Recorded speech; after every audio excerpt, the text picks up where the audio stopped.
وقال ربكم ادعوني استجب لكم، فرمایا تمہارا رب کہتا ہے کہ تم مجھ سے دعا مانگو، استجب لکم، میں تمہاری دعاؤں کو قبول کروں گا۔ اللہ تعالیٰ نے جیسے ہمیں نماز کا حکم دیا، زکوٰۃ کا حکم دیا، روزے کا حکم دیا، اسی طرح سے اللہ نے ہمیں دعا مانگنے کا بھی حکم دیا ہے۔ اب اس آیت میں بہت بڑی دھمکی ہے ان لوگوں کے لیے جو دعا نہیں مانگتے۔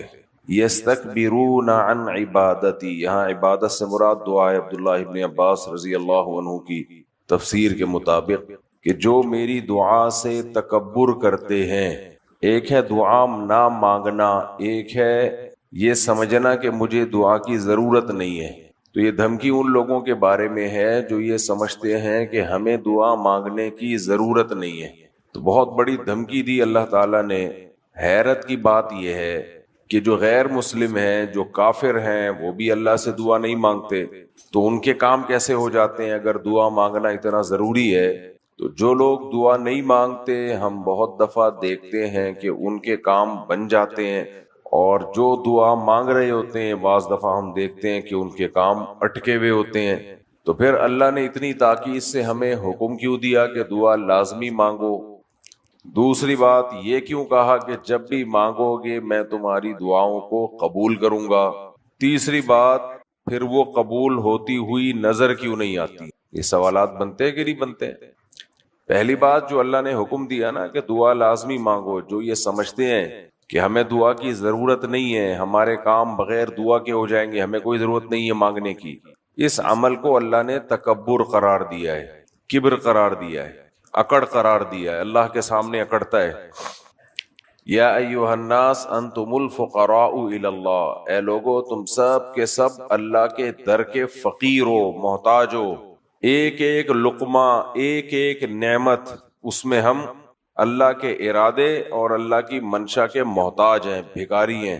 ایک شخص کے پاس کچھ بھی نہ ہو، اسے کھانا بھی کوئی دے کے جاتا ہو، پانی بھی کوئی دے کے جاتا ہو، بستر کا بھی کوئی انتظام کرتا ہو، کسی صحرا میں اکیلا پڑا ہوا ہو اور ساری چیزیں اس کو دی جا رہی ہوں، اور وہ یہ کہے کہ مجھے کسی کی ضرورت نہیں ہے، تو اس سے غصہ کسی کو نہیں آئے گا، صرف اس کو آئے گا جو یہ ساری چیزیں آپ کو مہیا کر رہا ہے، اس کو بہت غصہ آئے گا۔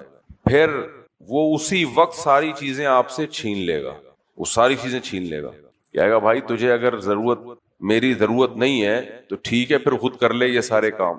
وہ چھینے گا کہ نہیں چھینے گا؟ آپ گھر میں ماں کو تانا دو کہ آپ روٹی پکا کے دیتی ہو، اگر آپ نہ دو تو بھی بن جائے گی۔ آپ کھانا بنا کے دیتی ہو، اگر آپ کھانا نہ بناؤ تو بھی بن جائے گا۔ آپ میرے یہ خدمت کرتی ہو، اگر نہ کرو تو بھی سب کچھ ہو جائے گا۔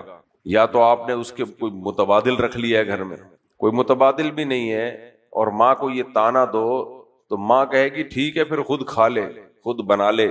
یہ دے گی کہ نہیں دے گی تانا؟ باپ کو تانا دو آپ کہ تم کما کے لاتے ہو، نہیں لاؤ تو بھی ہم کھا لیں گے، اس کو یہ تانا دے رہے ہو کہ ہمیں آپ کی ضرورت نہیں ہے، تو باپ کیا کہے گا؟ خود ہی کما لے بھائی تو جب بھی کسی کے سامنے ناشکری کی جاتی ہے، جب بھی یہ کہا جاتا ہے کہ ہمیں آپ کی ضرورت نہیں ہے، تو سامنے والا غیرت مند ہو تو وہ اپنا ہاتھ روک لیتا ہے۔ تو جب کوئی شخص یہ سمجھتا ہے کہ مجھے اللہ سے مانگنے کی ضرورت نہیں ہے، تو اصولی طور پر اللہ کو چاہیے کہ اپنا ہاتھ روک لے، لیکن وہ روکتا نہیں ہے، کیونکہ اس نے دنیا کو امتحان کی جگہ بنایا ہے، رزلٹ کی جگہ نہیں بنایا کہ فوراً یہاں سزا ملے گی، یہ نہیں ہے۔ جو مانگتے ہیں ان کو بھی دے رہا ہے، جو نہیں مانگتے ان کو بھی دے رہا ہے، لیکن اس نے دھمکی دے دی ہے، ان الذین یستکبرون عن عبادتی، جو مجھ سے مانگنے سے تکبر کرتے ہیں، سمجھتے ہیں کہ انہیں ضرورت نہیں ہے، تو انجام ان کا جہنم کی آگ ہے۔ کیوں؟ وہ کس کے سامنے اکڑ رہے ہیں؟ اللہ کے سامنے۔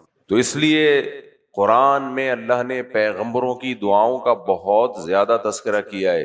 آج جو مسلمانوں میں خرابیاں آئی ہیں بہت ساری، ان خرابیوں میں ایک بڑی خرابی دعاؤں سے غفلت، دعا سے غافل ہوئے ہیں، دعائیں نہیں مانگتے، اور مانگتے بھی تو ایسے بے رخی کے ساتھ، بلکہ دعا مانگی نہیں جا رہی، پڑھی جا رہی ہے۔ مانگنے میں اور پڑھنے میں فرق ہے یا نہیں ہے؟ بھکاری جب آپ سے پیسے مانگتا ہے تو رٹے رٹائے الفاظ پڑھتا ہے یا باقاعدہ مانگتا ہے؟ تو مانگتا ہے. ایسا نہیں ہوتا کہ کوئی کتاب ہے اس میں رٹا لگا لیا ہو، کتاب پڑھ کے آیا ہو کہ اتنے پیسے چاہیے اور آگے فل اسٹاپ لگایا ہوا اس میں. وہ چہرہ بھی اپنا بنائے گا، عاجزی بھی ظاہر کرے گا، جہاں آواز اونچی کرنی ہوگی اونچی، جہاں آواز پست کرنی ہوگی پست کرے گا، گڑ گڑائے گا، صاف صاف کرتا رہے گا آپ کو. تو دعا آج کل پڑھی جا رہی ہے، مانگی نہیں جا رہی. دوسری بات، اللہ تعالیٰ نے بہت ساری دعاؤں کا قرآن میں ذکر کیا ہے. ہاں، میں پہلے ہی عرض کر رہا تھا کہ دعاؤں کی عادت چھوٹ گئی، اور جو دعائیں مانگی جا رہی ہیں وہ بھی مانگی نہیں بلکہ پڑھی جا رہی ہیں. اور دعاؤں کا آلٹرنیٹ جو لوگوں نے بنا لیا ہے وہ تعویذ، گنڈے اور وظیفے. ٹیلی ویژن پہ کوئی مولانا صاحب جا کے بیٹھ جائیں، بیٹھے ہوئے ہیں، بلکہ فون آئے گا، جی یہ مسئلہ گھر میں چل رہا ہے، کوئی وظیفہ بتا دیں، چلو جی یہ وظیفہ. یہ مسئلہ چل رہا ہے، وظیفہ بتا دیں، یہ دوسرا وظیفہ. پتہ نہیں بیٹھ کے کہاں سے نکال رہے ہوتے ہیں یار. کوئی فیکٹری ہے، کوئی کہاں سے لا رہے ہو تم؟ کوئی پوچھنے والا نہیں. میرے سر پہ بال نہیں اگ رہے، یہ وظیفہ. اب تو سنا ہے میٹر ویٹر پہ بھی آ گیا ہے وظیفہ کہ بجلی زیادہ بن رہی ہے تو تھوک لگائیں. سنا ہے. کیا مذہب کا تماشا بنا رہے ہو بھائی. ہم پیغمبروں کی تعلیمات دیکھتے ہیں.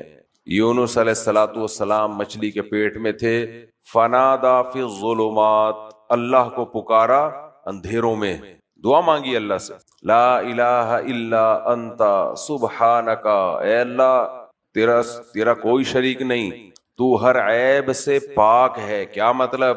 مجھے جو سزا ملی ہے مچھلی کے پیٹ میں جانے کی، تو یہ تیرا قصور نہیں ہے، میرا قصور ہے، تو غلطیوں سے پاک ہے. انی کنت من الظالمین، ظلم مجھ سے ہوا ہے کہ تیری اجازت کے بغیر میں نے قوم کو چھوڑ دیا، یہ غلطی مجھ سے ہوئی ہے. تو یہ دعا تھی یونس علیہ السلام کی. میں نہیں کہہ رہا کہ آپ کسی مشکل میں یہ تسبیح نہ پڑھیں، لا الہ الا انت سبحانک انی کنت من الظالمین، پڑھ سکتے ہیں، کوئی حرج نہیں ہے، اس سے تو اچھا ہے میٹر کو تھوک لگانے سے. لیکن یونس علیہ السلام نے پڑھی نہیں ہے بلکہ مانگی ہے. زکریا علیہ الصلوۃ والسلام کو بڑھاپے میں اولاد چاہیے تھی، جوانی میں نہیں ہوئی، اکیلے ہیں، تنہا ہیں. حضرت مریم کو دیکھا کہ بے موسم پھل مل رہے ہیں. حضرت مریم سے پوچھا انا لکی ھذا، اے مریم موسم نہیں ہے، یہ پھل کہاں سے؟ سیدہ مریم علیہ السلام نے فرمایا کہ من عند اللہ، یہ رزق کون دے رہا ہے مجھے؟ اللہ. ہنالک دعا زکریا ربا، زکریا علیہ السلام نے یہاں اپنے رب کو پکارا، واسطہ دیا کہ جو بے موسم مریم کو پھل دے سکتا ہے، مجھے بڑھاپے میں اولاد کیوں نہیں دے سکتا؟ رب لا تذرنی فردا وانت خیر الوارثین، اے اللہ مجھے اکیلا مت چھوڑنا، تنہا مت چھوڑ. رب ہب لی من الصالحین، نیک اولاد عطا فرما. یعقوب علیہ الصلوۃ والسلام نے اللہ سے دعائیں مانگی ہیں، نوح علیہ السلام نے اللہ سے دعائیں مانگی ہیں، موسیٰ علیہ السلام، کتنی دعائیں ہیں قرآن میں. یوسف علیہ السلام کی دعائیں.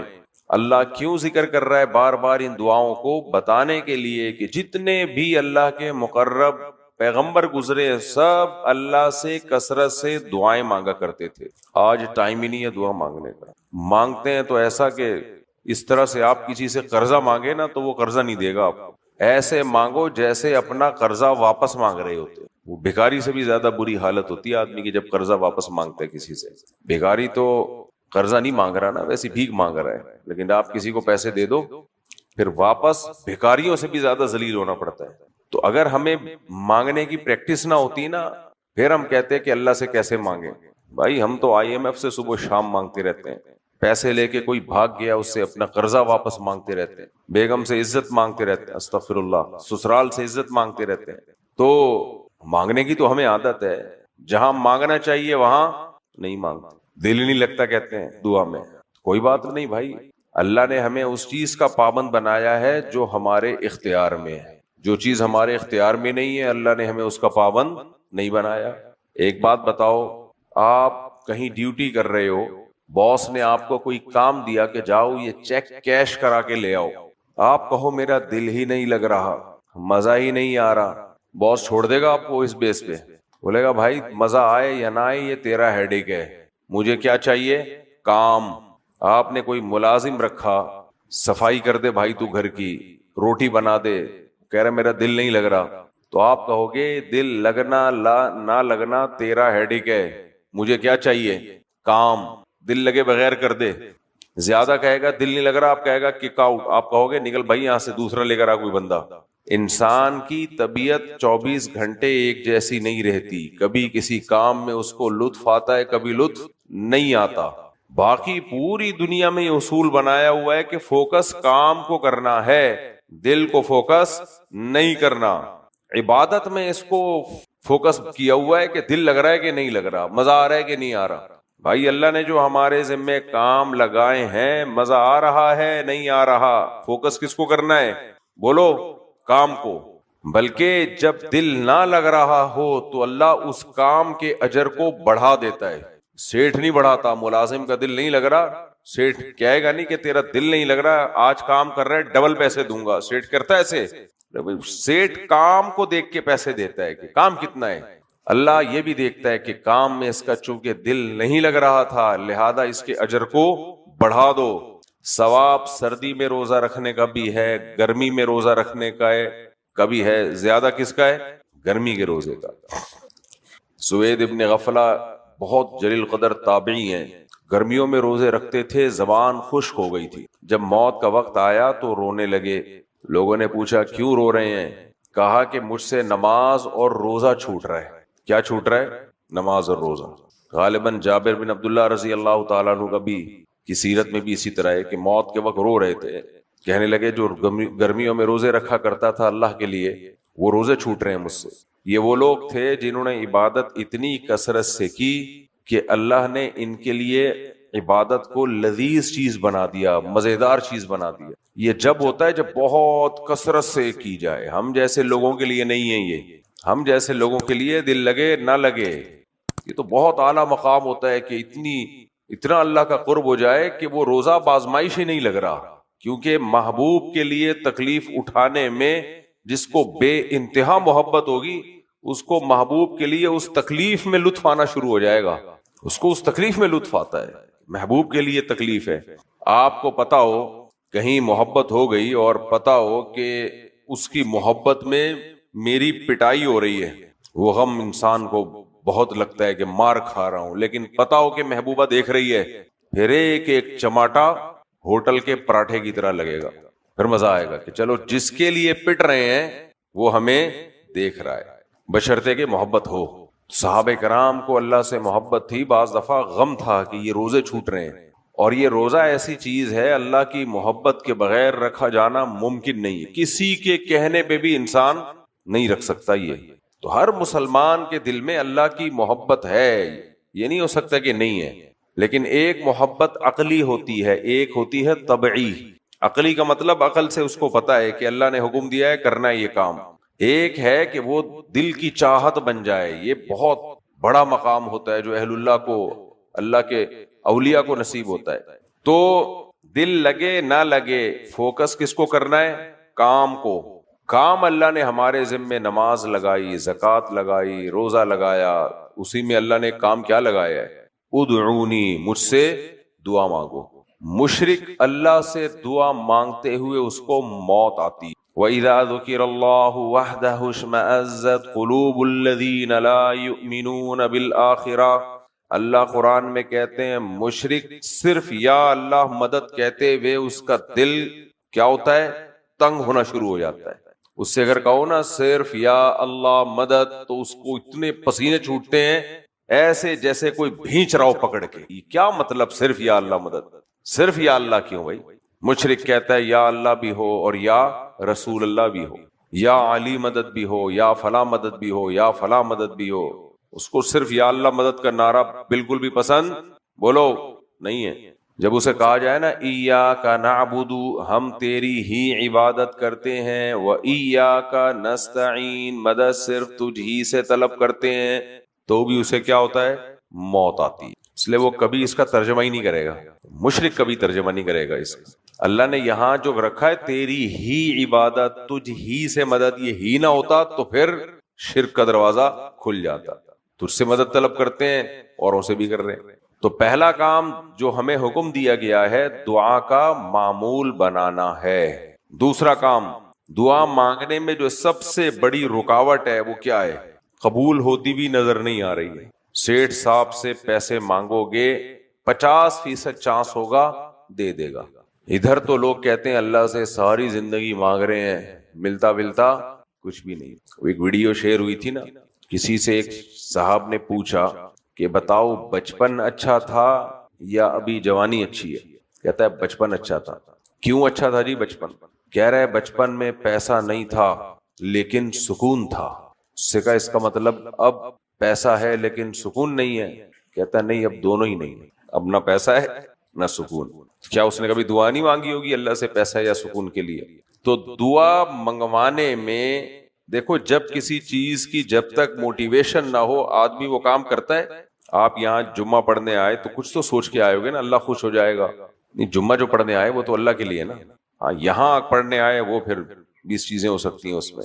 کچھ لوگ کی شادی نہیں ہو رہی ہوگی، انہوں نے سوچا شاید یہاں بیٹھ کے ہو جائے، کچھ بیزار ہوں گے بیگم سے، 20 قسم کے مسائل ہوتے ہیں لوگوں کے۔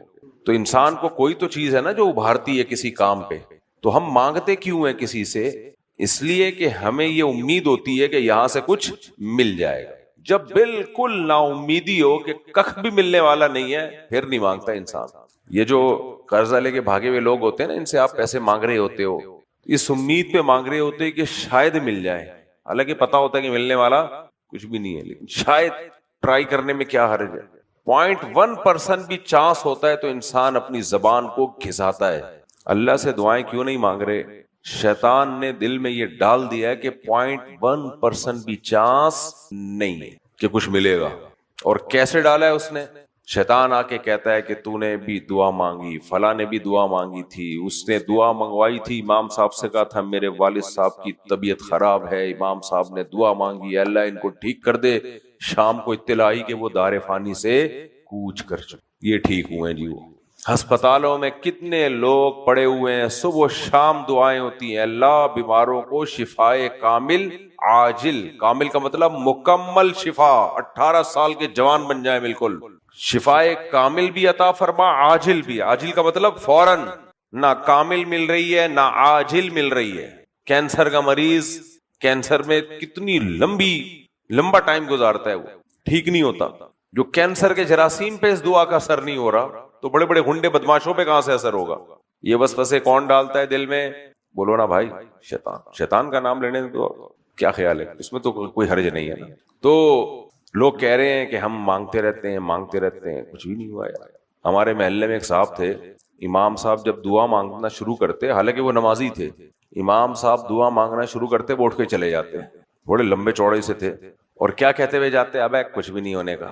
حالانکہ تو کفر ہے اس طرح کی باتیں کرنا، لیکن بس میں نہیں کہہ رہا کہ وہ کافر ہو گئے تھے، وہ کچھ ہوگا ان کے دل میں کہ شاید ہم لوگ اس قابل نہیں ہیں کہ ہماری دعائیں قبول ہوں۔ کافر ہوتے تو نماز پڑھنے نہ آتے، لیکن بہرحال جملہ بہت غلط بولتے تھے وہ۔ تو ہم نے چونکہ علماء سے سنا ہوا تھا ایسے نہیں بولنا چاہیے، بال اڑ کے چلے جاتے، اب کچھ بھی نہیں ہوتا۔ اچھا، ان بیچاروں کی موت کیسے ہوئی؟ ان کی موت ایسے ہوئی کہ ہمارے ہاں قبرستان میں یعنی ہمارے محلے میں ایک لمبے آدمی کا انتقال ہو گیا۔ 2 بندوں کو نہیں مرنا چاہیے، کہ لمبے کو اور ایک موٹے آدمی کو۔ ٹینشن کس کے لیے ہوتی ہے؟ جو بھاری لوگ ہوتے ہیں نا، کیونکہ جو جنازے کی چارپائی اٹھائیں تو ان کو بھی خطرہ ہوتا ہے کہ اگلا نمبر ان کا ہو۔ خیر، تو وہ اب ہوا یہ، اللہ کی قدرت دیکھو آپ، تو یہ بھی ان کا بھی قد کافی اونچا تھا۔ گورکن نے جب قبر کھودی ہے تو وہ چونکہ ان کے ریلیٹو تھے، تو گورکن نے کہا کہ بھائی آپ جتنا قد ہے ذرا لیٹ کے دیکھیں اس قبر کے اندر کہ پورے آتے ہیں کہ نہیں آتے۔ تو یہ لیٹ گئے اور پھر اٹھ گئے، ابھی لیٹے نہیں، پورے نہیں یعنی لیٹے اور پھر اٹھ گئے کہ ہاں بھائی ناپ کی خبر ہے۔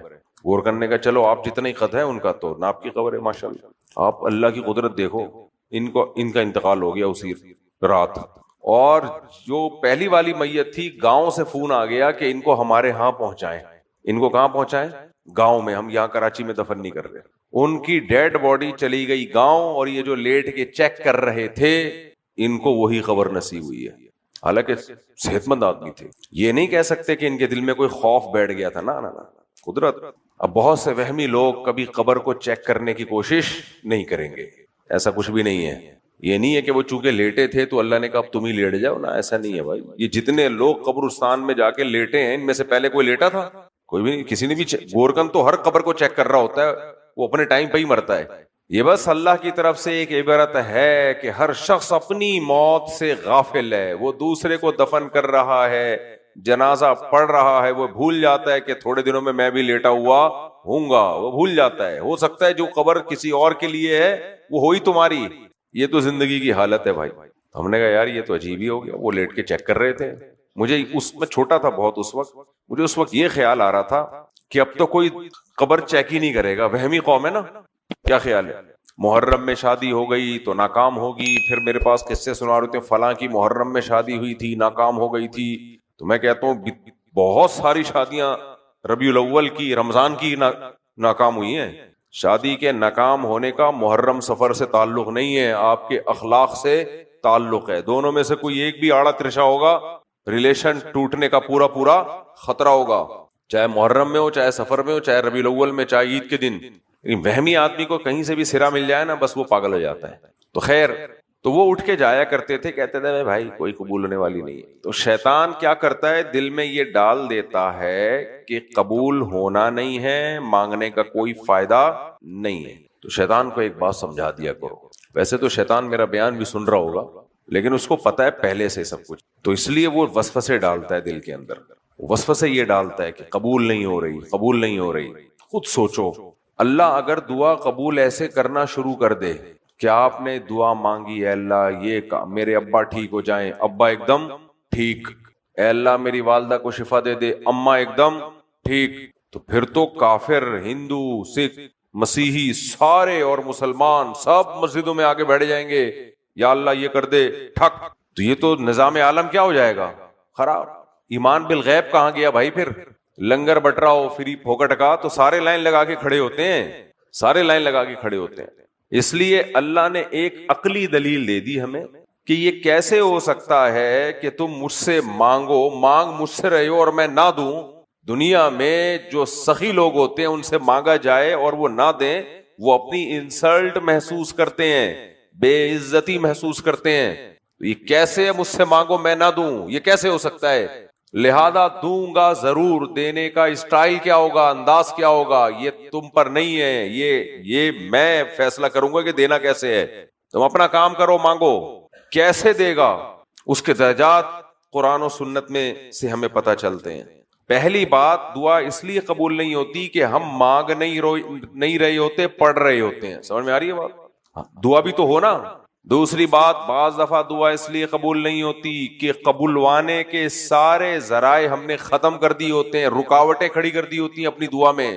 حرام کھا رہا ہے، حرام پہن رہا ہے، اور پھر کیا کر رہا ہے؟ دعائیں مانگ رہا ہے. جان ختم ہوگی کہ نہیں ہوگی دعا میں؟ دل سے مانگ ہی نہیں رہا، دھیان کہیں اور لگایا ہوا ہے.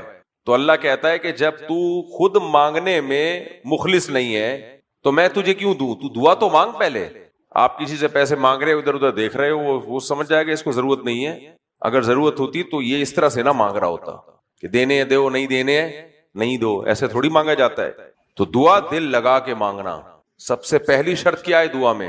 بولو، دل لگا کے مانگنا. دل لگے نہ لگے تو لگانے کی کوشش کر لینا. میں نے بتایا نا، ہم اس کے پابند ہیں جو ہمارے اختیار میں ہے، جو اختیار میں نہیں ہے ہم اس کے پابند نہیں ہے. رو کے مانگو، فرمایا رونا نہیں آتا کوئی بات نہیں، رونا اپنے اختیار میں نہیں ہے.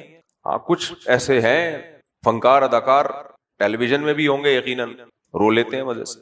آدمی حیران ہوتا ہے کیسے رو رہا ہے یار. بینر پہ لکھا ہوتا ہے آج ہمارے یہاں رو کے دعا مانگی جائے گی. تو کیا مطلب پہلے سے پروگرام بنایا میں رونے کا؟ رونا تو غیر اختیاری چیز ہے بھائی، کبھی آ جاتا ہے کبھی نہیں آتا. یہ کیا بینر ہے کہ رو کے دعائیں مانگی جائیں گی؟ اگر امام صاحب کو نہیں آیا رونا تو لوگ بولیں گے ہم تو اس سلسلے میں آئے تھے کہ یہاں رو کی دعائیں مانگی. یہ تو انٹرٹینمنٹ ہو گئی نا، ایک طرح سے ڈرامے بازی ہو گئی. تو کچھ اسکالر آ رہے ہیں ایسا رو رہے ہیں، عجیب اسٹائل میں رو رہے ہیں. 2 سال پہلے ایک صاحب آئے تھے، وہ ماں کے حقوق بیان کرتے ہوئے اتنا روئے تھے، اتنا زیادہ رو لیے کہ اینکر آ کے کہہ رہا ہے چپ کر جاؤ، تو بزبان حال اینکر کہہ رہا تھا چپ کر جا میری ہنسی نکل رہی ہے. ٹیلی ویژن پہ تو وہ بیچارے نے ایکٹنگ کی اس اینکر نے، کہ ہوسٹ نے، جو ہوسٹ تھا اس نے کہا کہ آپ تسلی دے رہا ہے کہ آپ کائنڈلی تھوڑا سا پلیز. لیکن بزبان حال کہہ رہا تھا میں نے بڑی مشکل سے کیمرے کے سامنے ہنسی روکی ہوئی ہے. چپ کرے جائے. جنازے پہ کوئی بہت زیادہ رو رہا ہے نا, سمجھ لو اسی نے مارا ہے. نارمل رونا سب ہوتا ہے, انسان ہے, کبھی ہنستا ہے کبھی روتا ہے, سب کچھ ہو جاتا ہے. ڈرامے اچھے نہیں ہوتے. تو دعا میں آداب ہے کہ رونا نہ آئے, کیونکہ میں نے بتایا اپنے اختیار میں نہیں ہے, تو رونے کی صورت بنا لو. چیخو پکار اللہ کو دعاؤں میں پسند نہیں. آج دعاؤں میں بھی ہاں ہو چل رہا ہے, بھائی کیا ہو رہا ہے یار, آوازوں کو پست کرو اپنی. شو بازیاں مائک کھول دیں گے دعا مانگتے ہوئے بھی, اور پوری دنیا کو کیوں سنا رہے ہو اپنی دعا. دوسرا ادب دعا کا, ادعوا ربکم تضرعا وخفیا, عاجزی سے مانگی جائے, رونا نہ آئے تو رونے والی صورت بنا لی جائے, اور چپکے سے پکارو اپنے رب کو. اجتماعی دعا بھی جائز ہے, اس سے دعا پتہ چل جاتا ہے کیسے مانگی جاتی ہے. کبھی کبھار ہو ٹھیک ہے, لیکن فوکس کس کو کرنا ہے, اجتماعی کو نہیں, انفرادی کو. سمجھ میں آ رہی ہے بات کہ نہیں آ رہی ہے؟ اجتماعی دعاؤں میں لوگ شریک ہو جاتے ہیں, اپنے طور پہ کبھی نہیں مانگ رہے ہوتے اللہ تعالیٰ سے. تیسرا کام یہ یقین رکھنا ہے کہ جس خدا کے سامنے ہاتھ اٹھائے ہیں, جس رب کے سامنے, وہ دعاؤں کو رد نہیں کرتا, وہ دیتا ہے. کیسے دے گا, یہ کس کا معاملہ ہے, اللہ کا معاملہ. حدیث میں آتا ہے کوئی یوں نہ دعا مانگا کرے کہ اے اللہ تو میری حاجت پوری کر دے اگر تو چاہتا ہے. فرمایا اللہ جبھی کرے گا جب اللہ چاہے گا, لیکن تم یہ نہ بولو, ہم نے یہ بولنا ہے کہ حاجت پوری کر دے. یہ دعا کے ادب کے خلاف ہے کہ اللہ کو آپشن دے رہے ہیں آپ کہ اگر آپ چاہیں تو ایسا کر سکتے ہیں. یہ بھیک تھوڑی ہوئی, کبھی بھکاری کو دیکھا کہ 50 روپے دے دو اگر دینا چاہو, نہیں دینا چاہو تو ایسے تو کون دے گا بھائی, آپ سمجھ جاؤ گے اس کو تو ضرورت ہی نہیں ہے. تو یہ امید رکھنی ہے کہ دعا قبول ہوتی ہے. جب نہ ہو قبول دیکھنے میں تو تسلی رکھنی ہے کہ قبول ہو رہی ہے. آپ کہو گے یار یہ کون سی تسلی ہے, ہو ہی نہیں رہی تو میں کیسے یقین کر لوں کہ ہو رہی ہے. تو بھائی اللہ نے قرآن میں شروع میں کہہ دیا الذین یؤمنون بالغیب, یہ قرآن ہے ان لوگوں کے لیے جو اللہ کی باتوں کو بغیر دیکھے یقین کر لیتے ہیں. جب اللہ نے کہہ دیا ہو رہی ہے تو بس مان لے ہو رہی ہے. آپ کیسے ہو رہی ہے اس کے بہت سارے طریقے ہیں. بعض دفعہ اللہ ایز اٹ از وہ چیز پکڑا دیتے ہیں آپ کو جو آپ اللہ سے مانگ رہے ہیں. ایسا بھی تو بہت دفعہ ہوا ہے. آپ نے کہا اللہ یہ میری ضرورت پوری کر دے, اللہ نے پوری کر دی. اے اللہ ان کو شفا دے دے, اللہ نے شفا دے دی. اے اللہ میری یہ حاجت پوری کر دے, اللہ نے حاجت پوری کر دی. حالانکہ امکان کی دنیا میں نا امیدی ہو چکی تھی. بہت دفعہ ہوتا ہے, سب کے ساتھ ہوتا ہے. بعض دفعہ اللہ وہ کام نہیں کرتے لیکن اس کا کوئی آلٹرنیٹ کر دیتے ہیں, اس کا متبادل دے دیتے ہیں. ہم نے چونکہ وہ متبادل اللہ سے مانگا نہیں ہوتا, وہ ہمیں غریبی میں مل رہا ہوتا ہے, تو ہم کہتے ہیں کہ یہ دعا کا اثر نہیں ہے, حالانکہ وہ اس دعا کا اثر ہے. بعض دفعہ اللہ وہ کام جو آپ اللہ سے مانگ رہے ہیں وہ نہیں دے رہے, لیکن اس سے جو مقصد ہے, جو آپ جس وجہ سے وہ چاہیے آپ کو, وہ وجہ اللہ عطا کر دیتے ہیں. غریب آدمی اللہ سے پیسہ مانگتا ہے نہیں ملتا, لیکن پیسے کا مقصد ہے استغنا, سکون, اطمینان, وہ اس کو غربت میں دے دیتے ہیں اللہ تعالیٰ. اور دولت مند کو اس کے دل میں لالچ اور زیادہ ڈال دیتے ہیں, وہ اپنے آپ کو غریب ہی سمجھ رہا ہوتا ہے. بتاؤ ایک پیسے والا آدمی جو اس ٹینشن میں ہو اور اس کے دماغ میں یہ بات بیٹھ جائے کہ میرے پاس پیسہ نہیں ہے اور اس کی وجہ سے بے سکون ہو, اس سے وہ غریب اچھا نہیں ہے جو یہ سمجھتا ہو کہ میرے پاس میری ضرورت سے زیادہ ہے. تو سکون میں کون ہوگا؟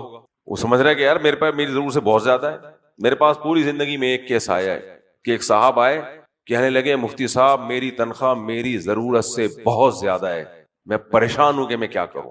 میں نے کہا واہ خاندانی آدمی ہے بھائی. اور حقیقت یہ ہے کہ خدا کی قسم جو ہمیں اللہ دے رہا ہے ہماری ضرورتوں سے زیادہ نہیں, بہت زیادہ, بہت سے بھی زیادہ ہے. عادت پڑ گئی ہے کھا کھا کے, ہمیں اتنی ضرورت تھوڑی ہے جتنا اللہ ہمیں کھلا رہا ہے. افطاری میں دیکھ لو آپ آج کل کیا چل رہا ہے افطاری میں. صحابہ تو کھجوریں ہوتی تھی پانی بس, ہمارے ہاں پھلوں کے خربوزہ الگ ہے, فلاں پھل الگ ہے, فلاں, اور اس کی چاٹ الگ ہے, سارے ملا کے چمچ سے کھا لو. ایک ہی چمچ میں چیکو کا مزہ بھی آ رہا ہے, اسی میں آم کا مزہ بھی آ رہا ہے, آم تو نہیں آج کل, اسی میں خربوزہ بھی آ رہا ہے, اور کیا کیا آ رہا ہے پتہ نہیں. میں تو کھاتا نہیں, میں تو صرف سموسے پکوڑے فوکس کرتا ہوں. میں افطاری میں پھل بالکل نہیں کھاتا. پھل خالی پیٹ کھانے کی چیز نہیں ہے. پھل یا تو سیب ہو وہ بھی وہ ٹھیک ہے خالی پیٹ, خربوزے تو جا کے ایسے پھسل رہے ہوتے ہیں. خود سوچو سارا دن کا بھوکا آدمی خربوزہ جا کے کیا کرے گا. وہ خربوزہ سامنے رکھ دیتا ہوں دوسروں کے سامنے, تم کھاؤ خربوزے. فوکس کس کو کرنا ہے؟ پکوڑے کا نوالا جب پیٹ میں اترتا ہے نا, پتہ چلتا ہے کہ کچھ پیٹ میں گیا ہے. پکوڑا ہلکی انگریز کو کھلاؤ پکوڑا کسی دن, صحیح بنا ہوا ہو نا, ہری مرچیں بھی ہوں اس میں, خیر بھوک لگ رہی ہے تو کہیں اور کچھ دماغ چلا گیا. تو کتنی نعمتیں. تو میرے بھائی ہم سب کو اللہ نے ضرورت سے زیادہ نہیں بلکہ بہت زیادہ دیا ہے, اللہ نے بہت زیادہ دیا ہے. تو بعض دفعہ اللہ دل میں سکون ڈال دیتا ہے, بعض دفعہ کوئی مصیبت آنے والی ہوتی ہے, آپ اللہ سے کوئی نعمت مانگ رہے ہو, وہ نعمت نہیں مل رہی, لیکن ایک مصیبت آنے والی ہے, اللہ اس مصیبت کو ٹال دیتا ہے. وہ مصیبت ٹلتی بھی ہمیں نظر نہیں آ رہی کیونکہ آتی بھی نظر نہیں آئی وہ ہمیں. اگر وہ آ جاتی تو ہم ساری پریشانیوں کو چھوڑ کے, ساری نعمتوں کو چھوڑ کے کہتے یہ اس کو ٹال دے ہم سے, وہ اللہ نے پہلے ہی ٹال دی, تو یہ ہمیں نظر تھوڑی آ رہی ہوتی ہے. اور آپ اللہ سے جو مانگ رہے ہو وہ نہیں مل رہا تو کم سے کم اتنا ضرور ہوتا ہے کہ جو پریشانیاں آئیں گی آپ پر, وہ پریشانیاں مصیبت کے بجائے نعمت کا ذریعہ بن جائیں گی. یعقوب علیہ السلام اپنے بیٹے کے لیے دعائیں کرتے ہوں گے نا, مانگتے تھے نہیں ملا بیٹا, لیکن اس کا نہ ملنا یعقوب علیہ السلام کے لیے بہت بڑی نعمت کی, کیونکہ جب وہ ملا ہے تو اللہ نے مصر کا بادشاہ بنا کے ملایا. تو مسلمان اس بحث میں نہیں پڑتا کہ کیسے قبول ہو رہی ہے, وہ کہتا ہے میں نے اپنی فائل اللہ کے آفس میں جمع کرا دی. وکیل تسلی دیتے ہیں نا, تمہاری فائل کیا ہو گئی ہے جمع, تمہارا کیس کیا ہو گیا ہے. بھائی آپ نے کوئی گورنمنٹ کو درخواست دینی ہے, کہتے ہیں آپ کا کیس فائل ہو گیا ہے, بس تسلی سے بیٹھے رہو. جب کوئی پیشنٹ ہو, اللہ نہ کرے کسی کو اٹیک ہوا, کوئی بیماری ہو, تو کیا خواہش ہوتی ہے کسی طرح اچھے ہاسپٹل میں ڈاکٹروں کے حوالے کر دیا. جب ایک دفعہ ڈاکٹروں کے حوالے کر دیا تسلی ہو گئی, یار اب ہماری جو ذمہ داری تھی کیا ہے, پوری ہو گئی. ہاسپٹل میں ہے, گھر میں ہوگا آدمی کو ٹینشن ہوتی ہے پتہ نہیں کیا ہو جائے بھائی. تو جب انسانوں کے حوالے کرنے سے ہمیں ایک تسلی مل جاتی ہے کہ اب ہمارے بس میں جو تھا ہم نے کر لیا, تو اپنا کیس اللہ کے دفتر میں جمع کرانے سے تسلی کیوں نہیں ہوتی بھائی. تو ایمان والوں کو اس سے بڑھ کر تسلی کسی چیز میں نہیں ہوتی. تو دعا کے قبولیت کے درجات ہیں, 100% قبول ہو رہی ہے, 50% قبول ہو رہی ہے, جیسے جیسے جتنی دعا ہے جتنی تگڑی ہے اس حساب سے قبول ہو رہی ہوتی ہے. اور کچھ اوقات ہیں قبولیت کے جن میں زیادہ قبول ہوتی ہے. افطار کے وقت زیادہ قبولیت کا امکان ہے, اور اس وقت دعا مانگنے کا دل بالکل بھی نہیں چاہ رہا ہوتا, اس وقت تو پکوڑے سموسے دیکھنے کا دل چاہ رہا ہوتا ہے. افطار کے وقت دعا قبول ہوتی ہے. تہجد کے وقت نبی صلی اللہ علیہ وسلم نے فرمایا اللہ رات کے آخری حصے میں آسمان دنیا کی طرف آ جاتا ہے اور کہتا ہے حل من مستغفر اغفر له, کوئی ہے مجھ سے گناہوں کی معافی مانگنے والا کہ میں اس کے گناہوں کو معاف کروں, کوئی ہے مجھ سے روزی طلب کرنے والا کہ میں اس کو رزق عطا کروں. تو اللہ کے نیک بندے کیا کرتے ہیں, اس ٹائم پہ اللہ سے دعائیں مانگتے ہیں. آج کل تو اس ٹائم پہ سونے کے لیے جا رہے ہوتے ہیں لوگ. کراچی میں لوگ گٹر کے ڈھکن پہ جب بیٹھ کے گپے لگا کے فارغ ہوتے ہیں تو 4 بجے مجلس برخاست ہوتی ہے, ایسا ہی ہے نا. تو اللہ نے ہمیں یہ بھی بتایا کہ مانگو, اس کی بھی ترغیب دی, اور کیا مانگنا ہے, کس چیز کو زیادہ فوکس کرنا ہے, اس کی بھی ترغیب دی ہے. سب سے زیادہ جو دعا اللہ سے مانگی جائے گی وہ ہدایت, کہ مجھے سیدھے راستے پہ چلا دے. یہ بھی کم مانگا جا رہا ہے. سب سے زیادہ کیا مانگنا ہے, ہدایت. بھائی میری اور آپ کی جو سب سے بڑی ضرورت ہے وہ ہے کہ اللہ ہمیں سیدھے ٹریک پہ چلا دے. سب سے زیادہ اس کو فوکس کرنا ہے. ربنا هب لنا من ازواجنا وذرياتنا قرۃ اعین, اے اللہ ہمیں ہمارے گھر والوں کی طرف سے, اولاد کی طرف سے آنکھوں کی ٹھنڈک عطا فرما. کیا مطلب, انہیں بھی سیدھے راستے پہ چلا, وہ سیدھے راستے پہ چلیں گے تو ہماری آنکھیں جب ان کو دیکھیں گی تو آنکھیں ٹھنڈی ہوں گی. آپ بتاؤ, آپ گھر میں آؤ, آپ کی بیگم فلم دیکھ رہی ہے, بچے فلم دیکھ رہے ہیں, ڈانس کر رہے ہیں, لڑکیاں لک شوق چل رہا ہے, اس سے ٹھنڈک ہوگی؟ یا گھر میں آؤ, آپ نے دیکھا بچیاں تلاوت کر رہی ہیں, نماز پڑھ رہی ہیں, کیا خیال ہے بھائی؟ تو عزت دار آدمی کی تو آنکھیں اس سے ٹھنڈی ہوتی ہیں. تو اس لیے اللہ نے کہا کہ یہ دعا مانگو, اے اللہ ایسا بنا دے کہ ہماری آنکھیں ٹھنڈی ہوں.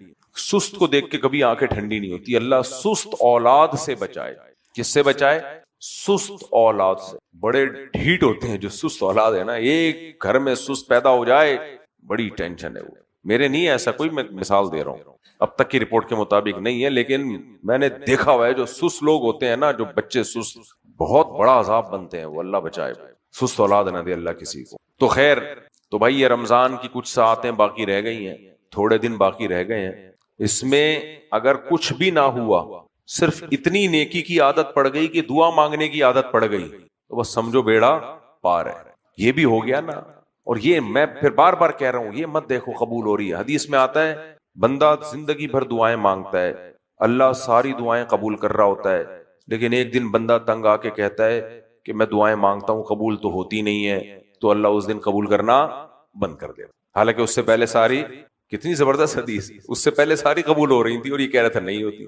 جب یہ کہتا ہے نہیں ہو رہی تو اللہ کہہ رہا ہے کوئی بھی نہیں قبول ہوئی، جاؤ. تو اس سے پتہ چلتا ہے کہ ہمیں لگ رہا ہوتا ہے نہیں ہو رہی ہے، بھائی ہو رہے ہیں، اللہ کیسے کام بنا رہا ہے، یہ اللہ پہ چھوڑ دو، یہ اللہ کا کام ہے.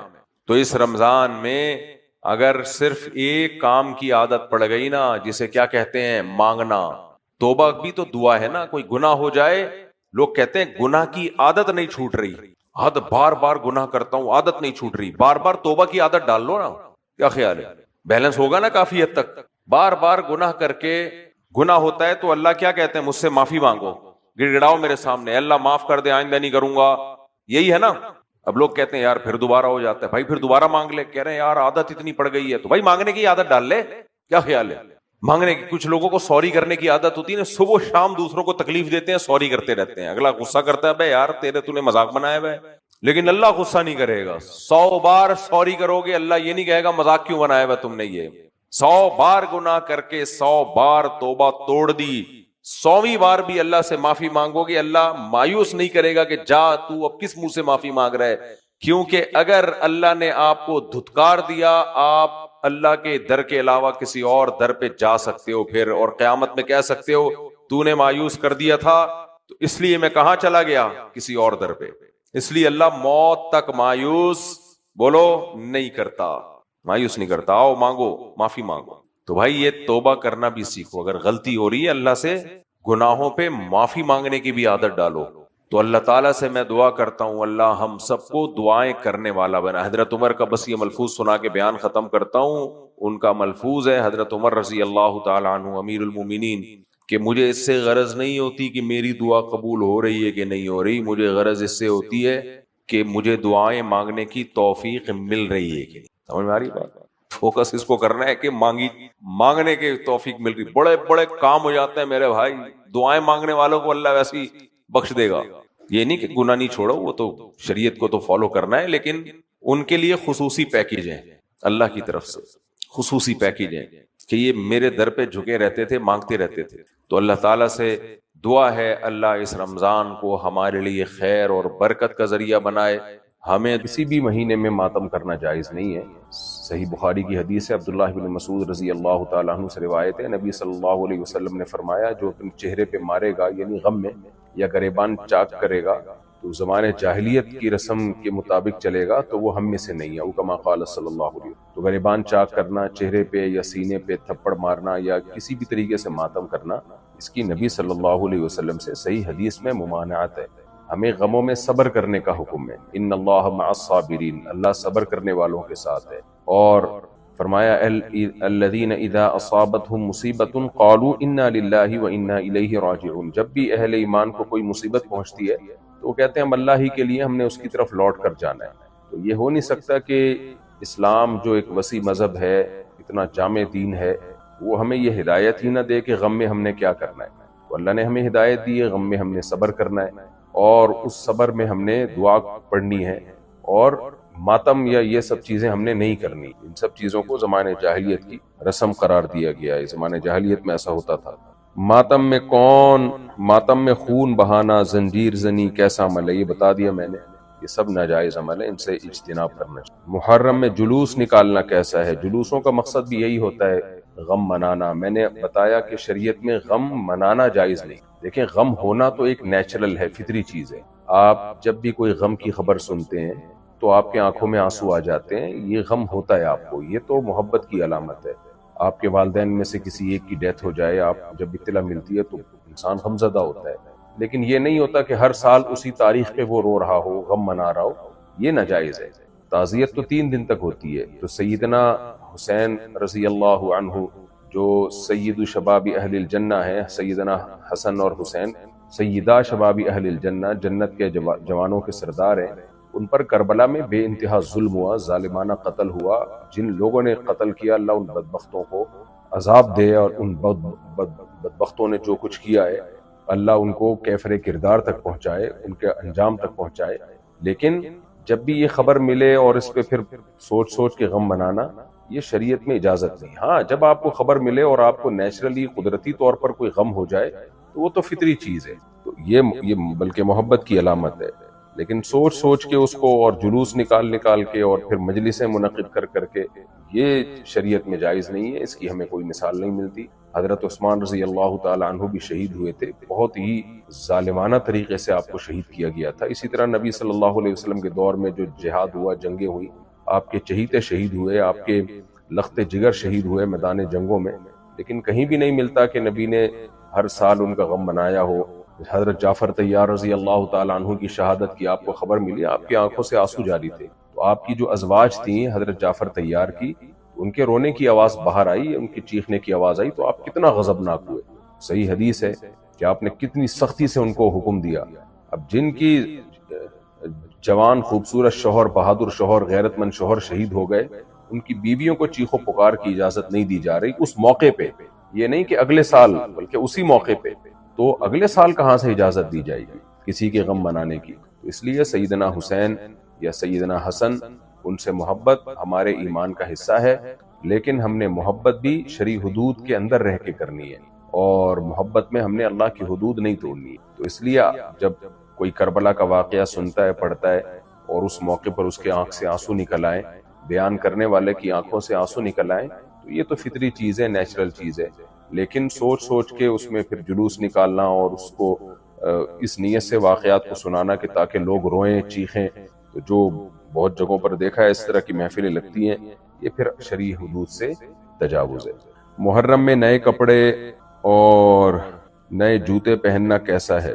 دیکھیں، جب شیعہ لوگوں نے محرم کو منحوس سمجھنا شروع کر دیا تھا اور اس میں غم منانا شروع کر دیا، تو بعض لوگوں نے شیعوں کی مخالفت میں محرم کو ایک تہوار سمجھنا شروع کر دیا، یعنی ایسا معاملہ شروع کر دیا جیسے تہوار ہے، اس میں نئے کپڑے پہننا اور اس طرح کی، تو یہ بھی غلط ہے۔ محرم نہ تو کوئی تہوار ہے کہ جس میں خوشی منائی جائے، نہ کوئی غم کا مہینہ ہے کہ جس میں غم منایا جائے۔ ہاں، یہ ضرور ہے کہ 4 مہینے اسلام میں محترم ہیں، ان میں جب آپ کوئی نیکی کرتے ہیں تو اللہ سے امید ہے کہ ثواب زیادہ ہوگا، اور اس کا تقدس پامال کرتے ہیں تو گناہ کا زیادہ خطرہ ہے، یعنی خاص طور پہ جنگ و جدال کرنا اس میں، بس اتنا ہے۔ تو اس سے جتنا شریعت نے جس کے بارے میں ہمیں بتایا، ہمیں اتنا ہی رہنا چاہیے، اس سے آگے جانے کی کوشش نہیں کرنی چاہیے۔ گھر میں ٹی وی بند کر دینا یا سر میوزک چھوڑ دینا صرف محرم میں کیسا ہے؟ اچھی بات ہے، صرف محرم میں نہیں کریں یہ کام، سفر میں بھی کریں اور ربیع الاول میں بھی کریں۔ تو باقی رمضان میں سب سے زیادہ برا ہے برائیاں کرنا، کیونکہ وہ رمضان میں نیکیوں کا ثواب بھی کئی گنا بڑھ جاتا ہے اور گناہوں کا وبال بھی کئی گنا بڑھ جاتا ہے۔ تو محرم کا میں بھی برا ہے، سفر میں بھی برا ہے، ربیع الاول میں بھی برا ہے۔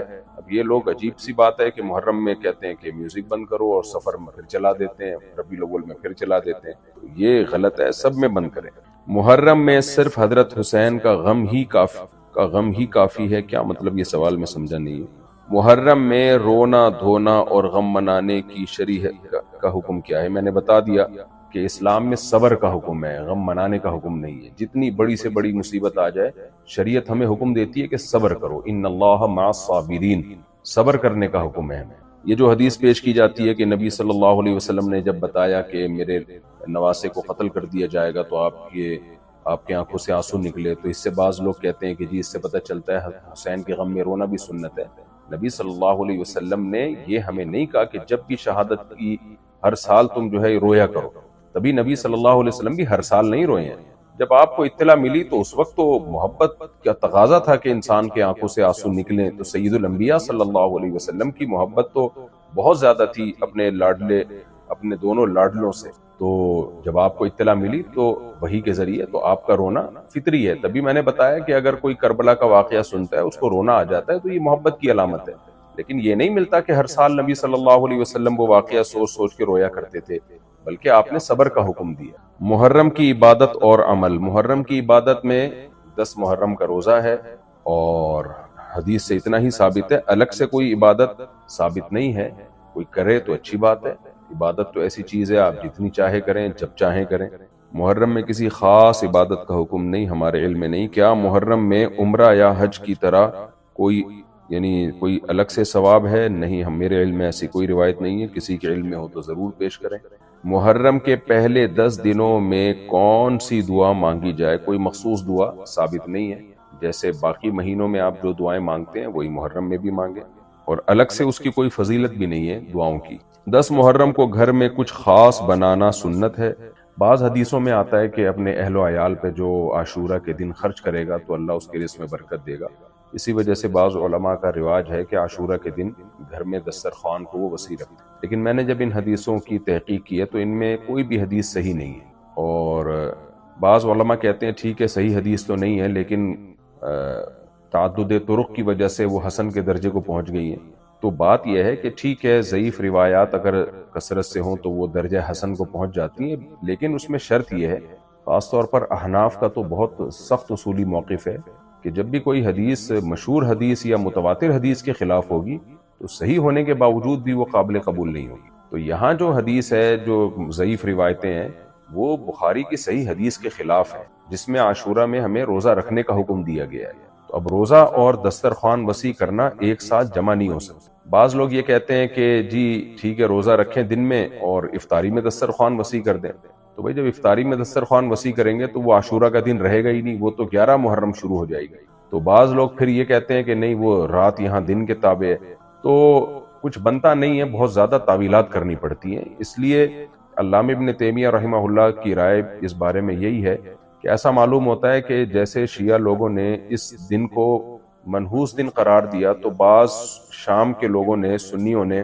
ان کی مخالفت میں بھی تشدد کر کے اس کو گویا ایک خوشی کا دن قرار دے دیا، اور پھر خوشیوں میں کپڑے بھی اچھے پہنے جاتے ہیں اور دسترخوان وسیع بھی کیا جاتا ہے، کھلایا پلایا جاتا ہے۔ تو ابن تیمیہ رحمہ اللہ کی رائے یہ ہے کہ یہ کچھ لوگوں نے غلو میں یہ حدیثیں گڑھی ہیں، واللہ عالم۔ بہرحال روایات ہیں، اختلافی مسئلہ ہے، جب مسئلہ اختلافی ہوتا ہے اہل حق علماء کے درمیان تو اس میں تشدد اور غلو جائز نہیں ہے۔ تو میرا جو رجحان تھا اور ہمارے شیخ حضرت مفتی رشید احمد صاحب رحمہ اللہ تعالیٰ کا جو رجحان ہے، میرا کیا رجحان، میں تو چھوٹا منہ بڑی بات، جو بعض ہمارے بڑے علماء کا رجحان ہے، اگرچہ بعض علماء اس کو جائز بھی سمجھتے ہیں کہ دسترخوان وسیع کر دیا جائے، لیکن ہمارے ہی بعض اکابر اس طرف گئے ہیں کہ یہ روایتیں اتنی جاندار نہیں ہیں کہ اس کی وجہ سے بخاری اور مسلم کی متفق علیہ صحیح حدیث میں تعویل کی جائے۔ لہذا ہماری رائے یہی ہے، ہمارا فتویٰ اسی پر ہے کہ دسترخوان وسیع کرنا بھی ٹھیک نہیں ہے۔ جب چاہیں دسترخوان وسیع کریں، بچوں کو کھلائیں پلائیں، لیکن 10 محرم میں اس کی کوئی خاص فضیلت کسی مضبوط دلیل سے ثابت نہیں۔ روزہ رکھیں آپ 10 محرم کا، افطاری میں ویسے ہی دسترخوان آٹومیٹیکلی وسیع ہو ہی جاتا ہے، کیونکہ افطاری میں بھوک لگتی ہے تو کھانے پینے کا دل کرتا ہے، تو بچوں کو بھی روزہ رکھوائیں، سب مل کے موج مستی کریں، کھائیں پیئیں افطاری میں، روزے میں نہیں، روزہ تو عبادت ہے۔